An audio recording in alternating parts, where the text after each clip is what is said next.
país. Entonces, al principio, era como mucho coraje, mucha frustración, ¿no? Porque, pues, no sé, estás en pleno o en comisiones y te topas con personajes como César Camacho, como Enrique Jackson, que dicen, como Chucho Ortega, que dicen que, el principal problema de este país es la corrupción. Entonces decía, bueno, pues están mordiendo la lengua, ¿qué pasó con eso?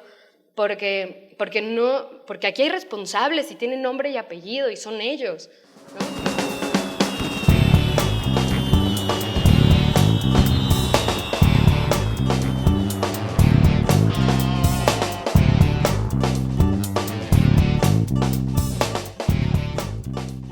¿Qué tal, amigos? ¿Cómo están? Bienvenidos a una emisión más de Los Informales. En esta ocasión nos encontramos en las oficinas de Morena en la Ciudad de México y vamos a compartir una breve charla con la constituyente Pati Ortiz. Pati, ¿cómo estás? Muchísimas gracias por recibirnos. Muy bien, gracias. ¿Y tú? También bien, aquí viendo qué nos puedes compartir sobre este constituyente que ha dado tanto de qué hablar. Pues no sé si ha dado tanto de qué hablar, creo que faltó mucha difusión, pero bueno, sí se generó cierta expectativa y bastante ruido respecto a ciertos temas, ¿no? Sí, claro. O sea, pues yo creo que desde la semana pasada está muy presente dentro de la agenda, en todos los medios de comunicación, el tema de la Constitución, porque además, revisando el documento ya como tal, nos hemos encontrado con que es una Constitución bastante progresista y pues siempre y cuando se lleve a cabo como lo dice, yo creo que puede tener muchísimas ventajas para la ciudad, ¿no crees?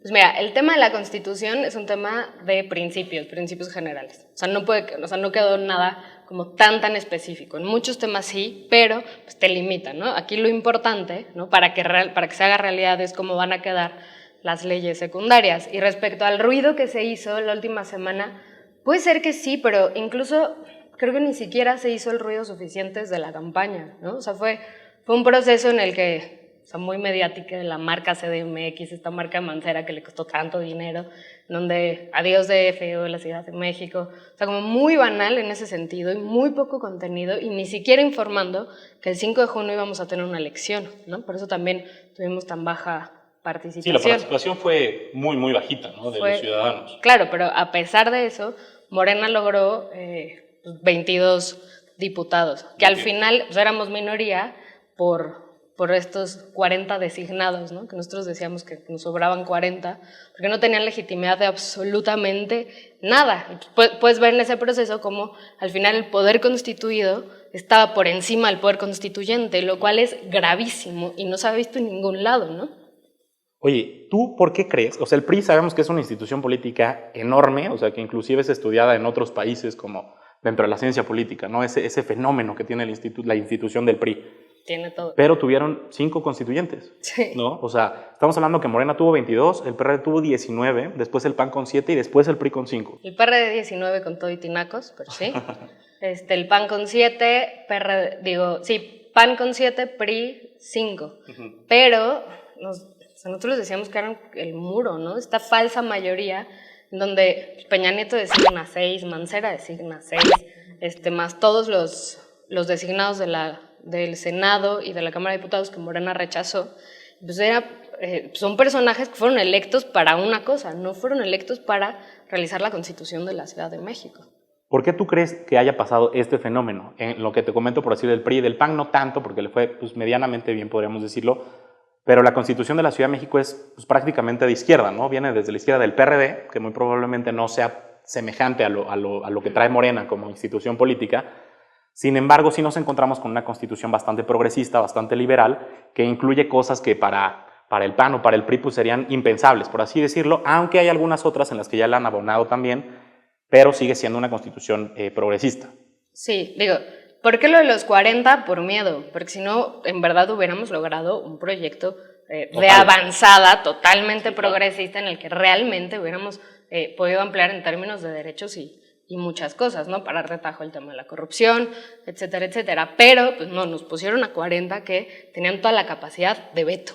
Entonces, pues bueno, muchas cosas se tuvieron, ya hasta hacíamos burla, ¿no? De este lenguaje tan político, tan legislativo, ¿no? De que quedaban cosas descafeinadas, ¿no? Cosas como, pues sí está plasmado, sí te da un margen progresista, pero al final no es pues no es de avanzada como ha sido la Ciudad de México, ¿no? Lo que sí se logró fue parar esta embestida de la derecha de querer quitar los derechos que ya se habían conquistado en la ciudad. Entonces, pues más bien se plasmaron muchas cosas que ya estaban, ¿no? Que venían la derecha a quitarnos, ¿no? Y a meter otros temas, pero pues al final es el miedo, ¿no? De que en las urnas no ganaban nada, a pesar de que le metieron todo lo que pudieron, ¿no?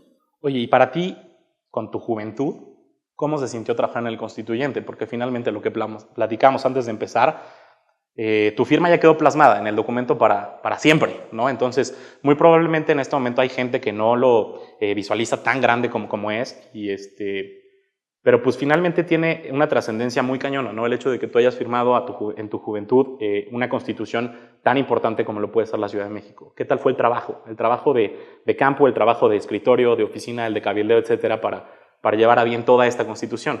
¿O no lo hubo? ¿O cómo estuvo? Pues complicado, fue mucha responsabilidad, mucho compromiso, también de repente cierto miedo, ¿no? Porque al final pues es la primera constitución de la ciudad, ¿no? De la Ciudad de México, sí, ¿no? Claro. La capital, en el que pues el trabajo es pues el trabajo que ya tenía previo, tanto en territorio como en términos de juventud, un poco por la carrera que tengo, que yo estudié política y gestión social, pero al final en los hechos las cosas son distintas, ¿no? ¿Qué implicó para mí a mi edad? Pues toparte con una realidad que no nada más la lees o la ves en la tele o la estudias y que sabes quiénes están, sino que ya enfrente tienes a todos estos personajes que han hecho pedacitos el país, ¿no? Y todos estos personajes que hoy tienen un discurso maravilloso en términos de derechos y de que sí, que el país está en crisis y que la unidad y no sé qué, pero todos estos personajes han abonado a la crisis actual de este país. Entonces, al principio era como mucho coraje, mucha frustración, ¿no? Porque, pues, no sé, estás en pleno o en comisiones y te topas con personajes como César Camacho, como Enrique Jackson, que dicen, como Chucho Ortega, que dicen que el principal problema de este país es la corrupción. Entonces decía, bueno, pues están mordiendo la lengua, ¿qué pasó con eso? Porque aquí hay responsables y tienen nombre y apellido y son ellos, ¿no? Entonces, ¿cómo también se han apropiado del discurso de la izquierda para ahorita tratar de sobrevivir políticamente, ¿no? Pero sí, al final lo que decías de que el PRI sí es una institución, fue muy interesante observarlos, ¿no? Claro. Desde un PRI como la élite completa de Fernando Lerdo de Tejada, Díaz Infante, etcétera, etcétera, hasta César Camacho, ¿no? O sea, sí es como para comenzar a escribir, ¿no? Claro, y seguir estudiando. Sí. Lorenzo Meyer dice que... Y procesando eso. Que Plutarco Elías Calles no nos heredó ningún libro, pero sí nos heredó al PRI, ¿no? Entonces hay un punto para Plutarco. Oye, y ya para terminar en esta parte estructural de la realización de la Constitución, de Morena saltó un tema a las redes, a los medios, que hablaba de esto, particularmente de Damián Alcázar, ¿no? O sea, que en un inicio sí se había comprometido. Muchos conocemos del activismo de Damián frente a las elecciones, frente a todas las cuestiones políticas. Sin embargo, en el momento en el que le toca ya llevar a cabo algo real, algo tangible, pues su participación en el Constituyente no fue lo que se esperaba. Mira, yo se los voy a contar porque además yo a Damián Alcázar lo tenía, estaba mi curul, estaba otra compañera, Lilia Rosbach, y al ladito teníamos a Damián, y yo ahí lo pude conocer. También estuvo al pendiente mientras nosotros realizábamos, y estuvo presente también en muchas de las sesiones, mientras realizábamos la agenda, ¿no? Como el proyecto alternativo de Constitución que fue la base con la que Morena enfrenta este proceso. Okay. Y ya ahí pues también topas con una realidad, los compañeros tienen un trabajo y tienen una agenda que cumplir, y también estuvimos hablando en contacto y más, sí, faltó a muchas sesiones, pero también se le señala mucho a Morena por ciertas cosas, pero nadie dice que ni Roberto Gil Suart, o que Cordero, o que Doring, pues también te cuento las veces que los vi, tanto en comisiones como en pleno, ¿no? Y mi experiencia con Damián, por ejemplo, es que es un tipo brillante, es un tipo súper sensible, y que tenía la misma indignación que nosotros, porque decía incluso, no es lo mismo grabar y conocerlo y tal, que ya verlos ahí y ver cómo operan, ¿no? O sea, por ejemplo, cada que un priista subía, ¿no?, a tribuna, bajaba y era un ritual que nosotros ya, o sea, no sabíamos si llorar o reír, ya después nos botábamos de risa, porque se paraban todos como si en verdad hubiera dicho algo maravilloso, ¿no? El amplio grupo parlamentario de 5 integrantes.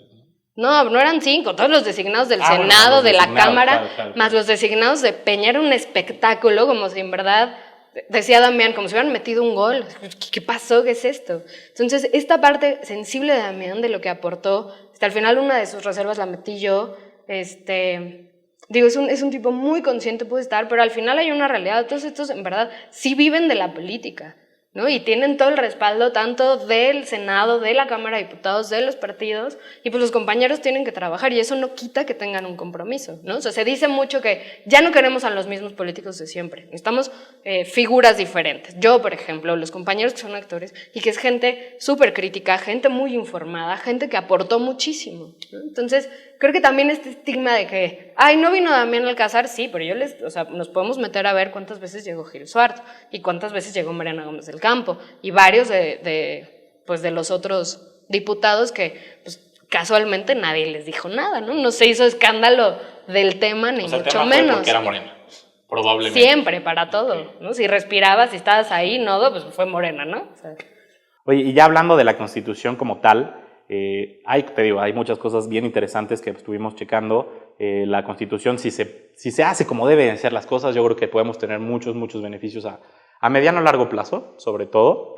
Y hay cosas que en lo particular a mí me llamaron mucho la atención, como este tema de la ciudad santuario, ¿no? Del tema de los refugiados, que iba a ser posible que la Ciudad de México pudiera recibir a los refugiados de conflictos, ¿no? Sobre todo bélicos, como el tema de Berlín, como el tema de Nueva York, de ciudades grandes e importantes que sí reciben a los refugiados y no solo eso, ¿no? Sino que la ciudadanía y la sociedad en su conjunto también los recibe de la mejor manera, los integra. Claro, pues nada más faltaba que no. ¿Tú cómo crees que eso sea posible en México? O sea, sabiendo que el mexicano, independientemente de todo de las cosas positivas, también tiene un cierto recelo hacia el extranjero. O sea, de una u otra manera sí tenemos como que medillo, desconocimiento en algunos casos. Yo no sé si miedo puede ser desconocimiento, pero digo, podemos irnos a la frontera con Guatemala, ¿no? O sea, este maltrato a los migrantes. Sí, de hecho ni siquiera la frontera con Estados Unidos es la peor. Yo creo que hay un tema de paso, ¿no? De todos los migrantes, en donde hay un maltrato terrible, ¿no? Y ahorita el doble discurso de que si vienen o no, pues bueno, ¿por qué el gobierno desde hace 30 años no se preocupó por dar oportunidades, empleo, educación para que la gente no se tuviera que ir, ¿no? Pero bueno, sí, es importante poder recibir, que pueda ser una ciudad refugio, y hay que ver cómo impulsar para que en las leyes secundarias no sea un tema ultra burocrático o que solo se acepten a, o sea, gente de ultraderecha, ¿no? Como ha pasado. En el tema de juventud, ¿qué trae la Constitución de la Ciudad de México que a nosotros como jóvenes nos impulse, nos apoye, no sé, o sea, generalmente, a pesar de que ya hay muchos jóvenes en la política que tiene que ver con juventud, con deporte, con cultura, es menospreciada. O sea, las comisiones que se dedican a ese trabajo muchas veces no tienen el presupuesto debido. Las instituciones como el Instituto de la Juventud o los institutos en cada estado tienen un presupuesto bastante precario que la verdad no les permite hacer proyectos o actividades que verdaderamente fomenten la participación de los jóvenes, no sean temas políticos, sociales, económicos, políticos, culturales, en lo que sea, pero ¿de qué manera puede realmente emplearse un recurso, un proyecto, una política pública en pro de la juventud? ¿Y qué bases suscribe la Constitución en ese sentido? A ver, el tema de lo que decías del Instituto de la Juventud, yo siempre he sido muy crítica respecto a ese tema porque se convirtió de repente en el que otorga tarjetas de descuento para ir al cine, ¿no? O sea, así de grave es el tema de la juventud y de su instituto, ¿no? Entonces, ¿qué logramos en términos de juventud? El tema de la educación, ¿no? Que es obligatoria. Logramos el tema del deporte también en las escuelas, que se pudiera ampliar los horarios, bueno, sobre todo para nivel medio. Okay. Y algo súper importante que fue un tema que creo que nos va a ayudar mucho para abrir el margen en términos de política pública.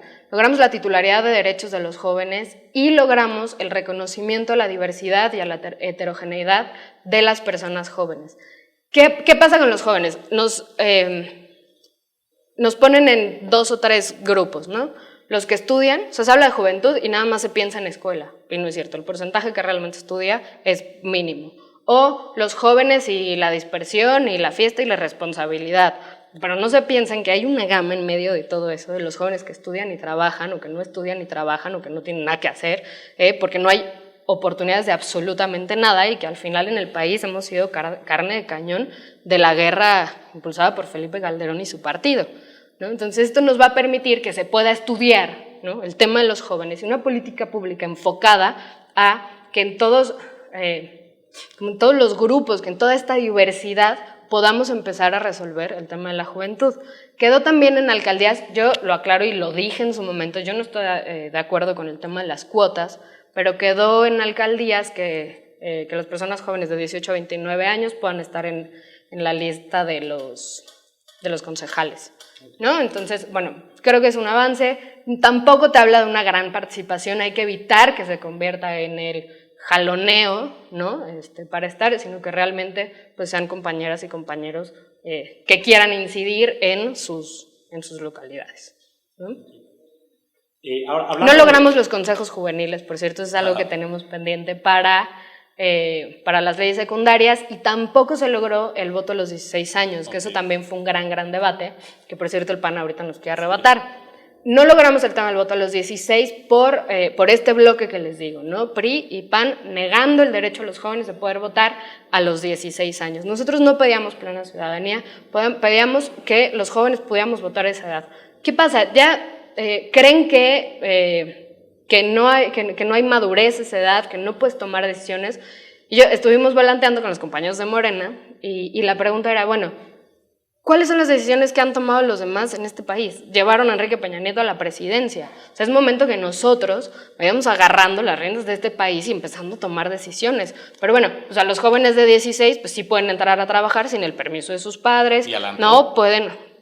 También, ese era uno de los argumentos del PRI, por ejemplo, ¿no? O sea, como, no, pues es para que entren, y no es un tema de fiesta, ¿no? Es un tema de realmente hablar de derechos y de participación. Y ahora sale con su chiste Roberto Gil Suart, el senador, que fue de los que se opuso tajantemente a que en la Ciudad de México empezamos con el voto a los 16 años, a que se puede votar a los 15 años, pero sí están hablando de otorgar plena ciudadanía. ¿Qué implica eso? Bajar la edad penal. Entonces, ¿cuál es esa política? Seguir criminalizando a las y los jóvenes. Entonces, nosotros estamos pidiendo completamente otra cosa, nos vamos a meter evidentemente con ese tema, porque además nos negaron la posibilidad de poder votar. Yo lo que les decía, bueno, si logramos un trabajo de concientización, de participación, pues se puede incluso hasta acabar la compradera del voto, ¿no? A mí me pasó mucho en la campaña de 2015, que los jóvenes decían, no, o sea, vienen y venden el voto y nosotros no estamos de acuerdo y estos son los que nos han robado y estos, o sea, la participación en la Ciudad de México,